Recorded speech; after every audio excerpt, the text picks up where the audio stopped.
Сау саламатсыздар ма, қымбатты достар? Өмір сабақтары жөнінде біраз сабақтар өтейік.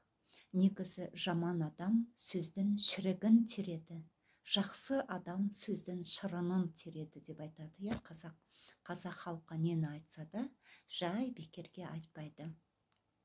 Оны алып қарайтын болсақ, қазақтың әрбір мақал-мәтелдері, даналардың сөздері, негізі үлкен қария адамдардың, апаларымыздың сөздерін, әңгімелерін тыңдайтын болсақ, өте ақылды, сондай бізді қандай да бір іске үйрететін мақал-мәтелдерді де тыңдайтын болсақ, өте әдемі қазақтың мақал-мәтелдерін тыңдауға болады.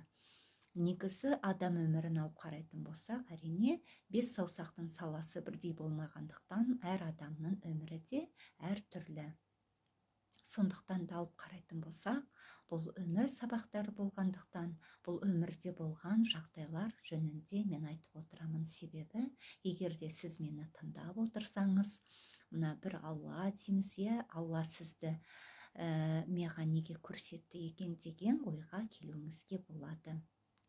Себебі бұл өмірде жайдан жай ешкіммен кезікпейді деп жатады. Сондықтан да біраз ойланып, неге бұл адамды кезіктірді екен, неғып мен тыңдауым керек болды деген ойға келуіңізге болады.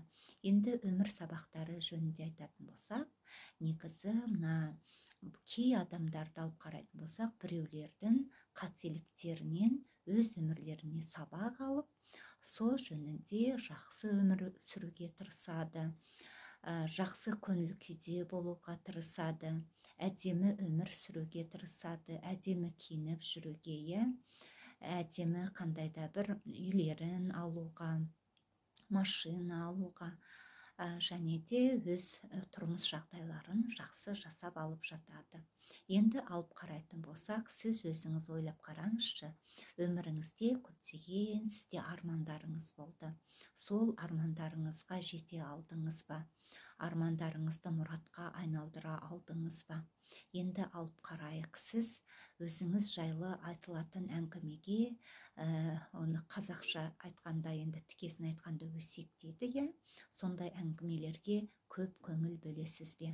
Негізі, мына психология жөнінде психолог жолдастар айтады, ондай әңгімелерге мән бермеңіз дейді. Себебі, сізді әңгіме қылып, сізді өсек қылып айтып жатқан адамның дәрежесі сізден төмендейді. Себебі, сіз одан жоғары болғандықтан, ол сіз жөнінде өсек әңгіме айтады дейді. Сондықтан да егер де біреу сіз жайында әңгіме айтатын болса, сіз біліңіз, ол адамның дәрежесі сізден әлде қайда төмен екенін, және де қуаныңыз. Себебі ол адам сізді жаман айтып, сізді жамандаудың арқасында сізге көптеген қуат беріп, сіздің алдыңыздың жолыңыздың ашық болуыңызға біраз жұмыстар жасап жатыр. Енді алып қарайық. Егер де сіз сол жайында естіген болсаңыз, өзіңіз біраз кішкене мән беріп ойланыңыз. Бұл әңгіме жайында Алла тағала мені неге естіртті? Мен қандай қателіктер жіберіп жатырмын? Немесе өткен өмірімде осы жайында мен қандайда бір кім жайында әңгіме айтып едім деген сияқты ойға келіңіз. Себебі, адамның өмірінде болатын нәрсе, болған нәрсе, барлығы адамның өз аузынан шыққан сөзден болады деп көбінекей үлкен адамдар айтады. Біреуге ор қазба, өзің түсесің дегенде осы сөзден айтылған.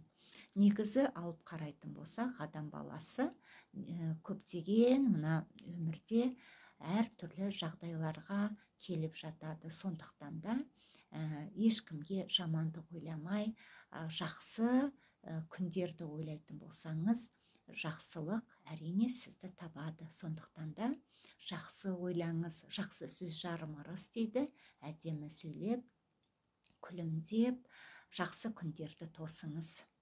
Сау саламатта болыңыз.